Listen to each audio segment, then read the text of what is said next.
Hello students, मैं धनंजय पांडे सुहागी देवी intermediate college के इस ऑनलाइन पोर्टल पे आप लोगों का बहुत बहुत स्वागत करता हूँ। आज मैं आप लोगों को विज्ञान विषय पढ़ाऊंगा। ठीक है, इससे पहले आप लोग विज्ञान में 4 पाठ पढ़ चुके हैं। हम 5वां पाठ से शुरू कर रहे हैं। आपको कक्षा 6 का विज्ञान विषय का 5वां पाठ है और 5वें पाठ का यह पहला वाला भाग है। ठीक है, यानी कि पहला वीडियो है। पाठ का नाम क्या है? पदार्थों का पृथक्करण, यानी कि पदार्थों को छांटना या पदार्थों को अलग अलग करना। विभिन्न प्रकार के पदार्थों को अलग अलग करना कैसे?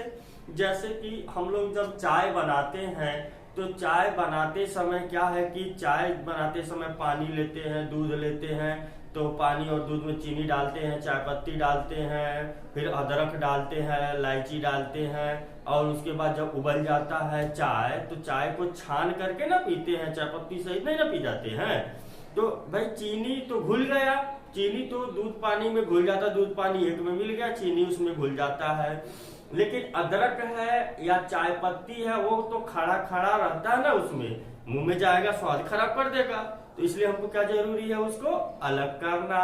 तो वही जो अलग करने की विधि है, यानी कि हानिकारक पदार्थों को या बेवजह मिले हुए पदार्थों को एक पदार्थ से अलग करने की विधि को ही क्या कहते हैं? पृथक्करण कहते हैं। ठीक है, ये आपकी परिभाषा है। ठीक है, पृथक्करण किसे कहते हैं?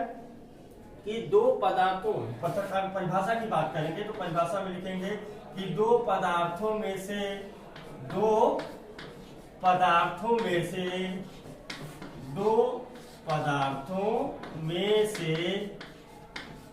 एक पदार्थ को या फिर दो या दो से अधिक पदार्थों में से उनको, दो या दो से अधिक पदार्थों के मिश्रण से, ऐसे लिख सकते हैं, दो या दो से अधिक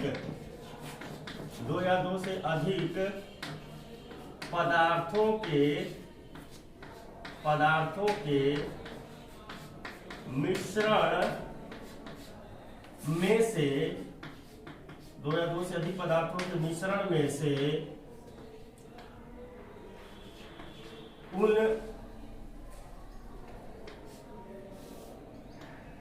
पदार्थों के मिश्रण में से अवयवीय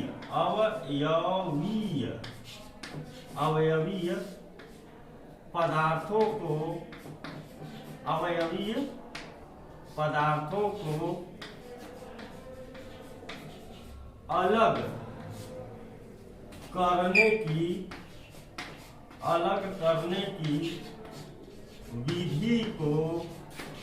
अलग करने की विधि को पृथक्करण कहते हैं।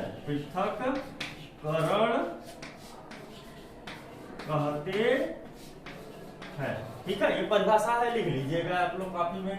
दो या दो से अधिक पदार्थों के मिश्रण में से अवयवी पदार्थों के अलग करने की विधि को पृथक्करण कहते हैं।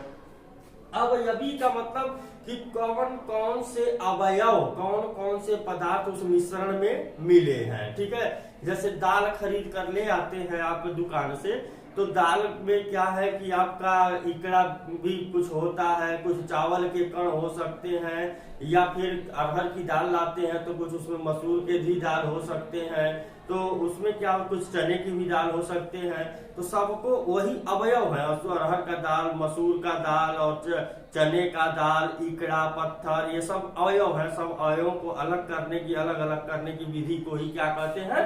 पृथक्करण कहते हैं। ठीक, तो चाय अगर बनाए तो चाय बनाकर छानते हैं ना, तो छानने पे क्या होता है? चाय पत्ती और जो है आपका इलायची और जो अदरक है वह छन्नी में अलग हो जाता है और लिक्विड अलग हो जाता है। तो छानना भी एक प्रकार का क्या है? पृथक्करण की विधि है। ठीक है, छानना भी एक प्रकार का पृथक्करण का विधि। जैसे बहुत सारी पृथक्करण की विधियां हैं, आगे अभी हम लोग पढ़ेंगे। ठीक है, तो ये हमारा पृथक्करण का परिभाषा है, नोट कर लीजिएगा। मिटाते हैं इसको। ठीक है, इसको मिटाते हैं तो आवश्यकता क्यों पड़ी पृथक्करण की हमको? भाई चाय बनाए हैं, अगर चाय पत्ती भी मुंह में जाएगा स्वाद खराब हो जाएगा, तो इसलिए हानिकारक पदार्थों को निकालने की विधि, या फिर कभी कभी जो आवश्यक चीजें होती हैं किसी मिश्रण में उनको अलग करने की विधि, वही पृथक्करण कहलाता है। जैसे कि हानिकारक तो चाय पत्ती समझ लिए, और आवश्यक क्या हो गया?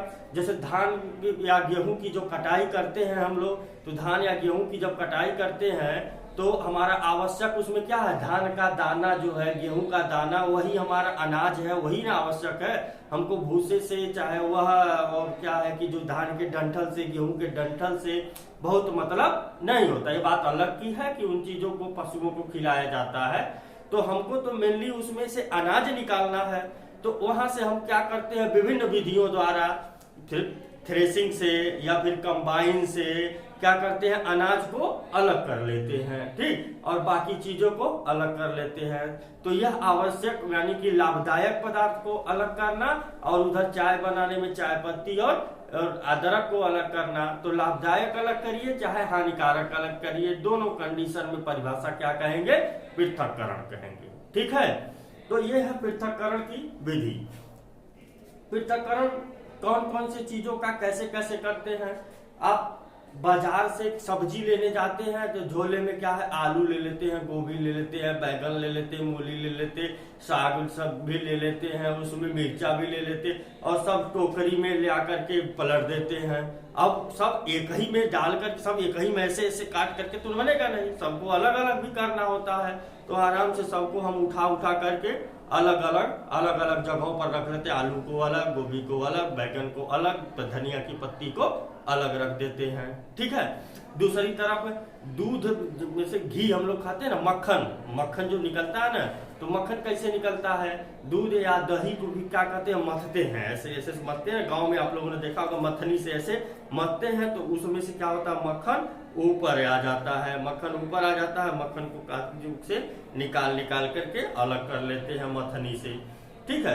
तो ये सारी विधियां भी क्या है? ये सारी विधियां क्या है? पृथक्करण की ही विधियां हैं। आवश्यक चीजों को हम लोग पृथक करते हैं। दही से मक्खन निकालिए, या फिर आप क्या है कि टोकरी में से फलों को या फिर सब्जियों को अलग अलग व्यवस्थित कीजिए, या फिर आप खाद्य पदार्थों में से, दाल में से, चाहे चावल में से इकड़े को बीन करके, पत्थर के टुकड़े को बीन करके अलग कीजिए। ये सब पृथक्करण की क्या है? विधियां हैं, ठीक है। तो पृथक्करण, आखिर मान लीजिए कि सवाल यह उठता है कि हम करें ही क्यों पृथक्करण? आखिर क्यों करें पृथक्करण? तो भाई दो चीजें हमने बता दिया। पहला तो आवश्यक चीजों को अलग करने के लिए जो हमारे लिए लाभदायक चीजें हैं, और दूसरा कि हम हानिकारक चीजों को अलग करने के लिए कि आवश्यक चीजों को खा सकें, ठीक है। तो इसलिए हमको पृथक्करण की आवश्यकता है। आगे बात समझ में। फिर जैसे चावल खाना है तो चावल से पत्थर को अलग कर देते हैं हम लोग। फिर उसके बाद मक्खन प्राप्त करना है तो दही से मथनी द्वारा मक्खन प्राप्त कर लेते हैं। फिर चाय पीना है तो चाय पत्ती और अदरक को अलग कर लेते हैं, ठीक है। तो इस प्रकार से देख रहे हैं कि पृथक्करण हमारे लिए बहुत ही आवश्यक है। अब देखिए जो पदार्थ है, पदार्थ की भी कितनी अवस्थाएं पाई जाती हैं? मुख्य रूप से 3 अवस्थाएं पाई जाती हैं। कौन कौन सी 3 अवस्थाएं हैं? ठोस है, द्रव है, और कौन सा है? ठोस, द्रव और गैस है। ये 3 अवस्थाएं पाई जाती हैं। तो अब मिश्रण जो है वह किसका? ठोस का ठोस में मिश्रण हो सकता है, द्रव का द्रव में मिश्रण हो सकता है, ठोस का द्रव में, द्रव का ठोस में, या फिर गैस का द्रव में, द्रव का गैस में। यानी कि मिश्रण कई तरीके का हो सकता है, कई तरीके का हो सकता है। तो ऐसे मिश्रण के तरीकों के आधार पर पृथक्करण की बहुत सारी विधियां हैं, जिनमें से कुछ विधियों का अध्ययन हम शुरू करने जा रहे हैं। पहला है हस्तचयन विधि। पहला क्या है? हस्तचयन विधि। पृथक्करण की हेडिंग डाल लीजिएगा, पृथक्करण की विधियां। पृथक्करण की विधियां, इसमें आप हेडिंग डाल लीजिए पृथक्करण की विधियां में तो लिख लीजिएगा। पृथक्करण की निम्न विधियां हैं। पहला है इसमें हस्त चयन विधि। हस्त चयन विधि। हस्त चयन विधि। देखिए हस्त चयन, हस्त माने हाथ, चयन मतलब चुनना, विधि का मतलब प्रक्रिया। तो ये तो सिंपल सा है, हमको एकदम स्पष्ट है, इसमें कुछ नहीं करना है कि करते हस्त चयन विधि है क्या, आप समझ चुके होंगे अभी तक। चावल को बनाते समय, यानी कि जब चावल हम बनाते हैं तो चावल जब मान लीजिए थ्रेसिंग से जब धान मतलब आया है, थ्रेस हो करके धान से चावल जब निकला है, कुटाया है, तो उसमें क्या है कि बहुत सारी भूसियां होती हैं। जो धान के ऊपर का जो कवर होता है वह भूसी के रूप में चावल में होता है। वो उसको खाएंगे तो गले में गड़ेगा या फिर फंसेगा, ठीक है।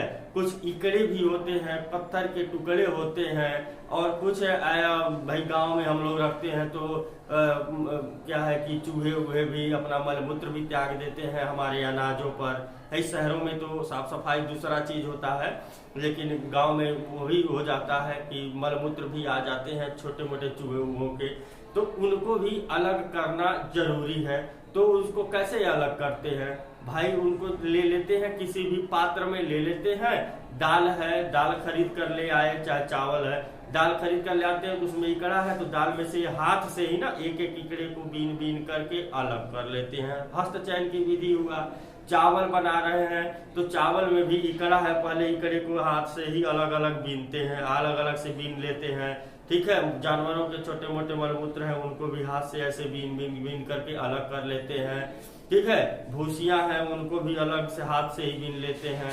तो यही क्या है, आपकी हस्त चयन विधि है, यानी कि वह विधि जिसमें अशुद्धियों को हाथ से छांट कर निकाला जाता है उसे हस्त चयन विधि कहते हैं। नोट कर लीजिएगा, वह विधि जिसमें अशुद्धियों को हाथ से छांट कर निकाला जाता है उसे हस्त चयन विधि कहते हैं। जैसे दाल से इकड़े को निकालना, चावल में से इकड़े को और पत्थर के टुकड़ों को निकालना, यह सब क्या है, हस्त चयन विधि का ही उदाहरण है। दूसरा है हमारा इसमें विधि थ्रेसिंग। पहला हस्त चयन विधि समझ गए, दूसरा है थ्रेसिंग। दूसरा क्या है आपका, थ्रेसिंग है। थ्रेसिंग विधि है। थ्रेसिंग विधि के द्वारा भी क्या किया जाता है, अशुद्धियों को निकाला जाता है। तो ये थ्रेसिंग क्या है, थ्रेसिंग को आइए हम लोग समझते हैं डिटेल में कि यह थ्रेसिंग क्या है। तो जब गांव में अनाज जब होता है, चाहे धान और गेहूं, जब धान और गेहूं पक जाता है तो उसकी हम लोग पहले क्या करते हैं, कटाई करते हैं। अब कटाई भाई हाथ से तो कौन निकाल, हाथ से कि जो अशुद्धियां कम है, जो कम अशुद्धियां पदार्थ में अशुद्धियां कम है, जैसे मान लीजिए दाल ज्यादा है, अब तो दाल अगर ज्यादा है और 2-4 इकड़े हैं, पत्थर के टुकड़े हैं, तो 2-4 को हम हाथ से आराम से छांट के अलग कर लेते हैं। लेकिन अब बहुत सारी चीजों को अलग करना है तो हजारों लाखों करोड़ों की संख्या में चीजें हैं, तो अलग कर पाएंगे नहीं, अलग कर पाएंगे। अब बालू मिला दिया जाए, बालू में नमक मिला दिया जाए, कहा जाए कि कुछ छांट के अलग करो, कर लेंगे? नहीं कर पाएंगे, मुश्किल हो जाएगा। तो ऐसे पदार्थों के लिए अलग अलग विधियां है ना। तो इसलिए थ्रेसिंग में क्या होता है कि जो अनाज है, अनाज को काट लिए, अनाज को काटने के बाद देखते हैं कि पौधे के ऊपर जो है अनाज के छोटे छोटे दाने लगे हुए हैं। तो दानों की संख्या कितनी होगी, पहले काटते हैं, काट करके उसका गट्ठर बना लेते हैं हम लोग, और उस गट्ठर को क्या करते हैं, सुखा देते हैं, ला करके धूप में रख कर सुखा देते हैं, जिससे अनाज को बीनने में उसमें से आसानी हो। तो जब सुखा देते हैं तो अब एक एक पौधे में से अनाज को अगर बीन बीन के छांट के हाथ से निकालना रहे तो बहुत समय लग जाएगा। इसलिए उसके लिए दूसरी विधि है, कौन सी, थ्रेसिंग विधि। तो थ्रेसिंग विधि में क्या करते हैं, सबसे पहले पौधे को काट कर ले आते हैं खेत से, फिर उसको सुखाते हैं। सुखाने के बाद एक थ्रेसिंग मशीन होती है, उस मशीन में क्या करते हैं, जो अनाज का पूरा डंठल है उस डंठल को उसमें डालते हैं। तो डंठल क्या करता है, अनाज के दाने को अलग कर देता है, और वह जो भूसा है और भूसे के रूप में जो डंठल होता है पौधे का, उस पौधे के डंठल को काट काट कर भूसे के रूप में अलग फेंक देता है और अनाज को हमारे अलग कर देता है।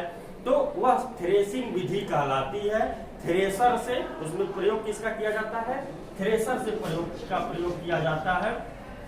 ठीक है, वो आप लोगों ने देखा होगा, हम सभी गांव ग्रामीण परिवेश के हैं तो गांव में हमारे प्रयोग होता है। तो थ्रेसर से अनाज अलग हो जाता है और क्या हो जाता है, भूसा उसमें से अलग हो जाता है।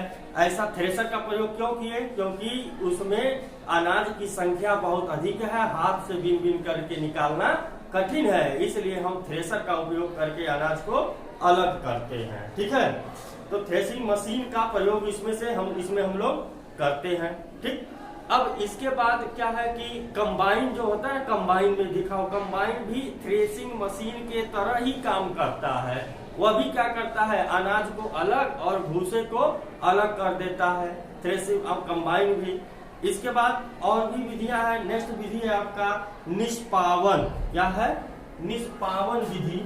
इसके विषय में हम लोग अध्ययन करेंगे नेक्स्ट वीडियो में। ठीक है, तब तक आप इस वीडियो को देखिए। कोई भी दिक्कत हो तो आप लोग अपने व्हाट्सएप ग्रुप में पूछ लीजिएगा और नेक्स्ट हम लोग अध्ययन करेंगे कि पदार्थों के पृथक करने की और कौन कौन सी विधियां हैं। Thanks for watching.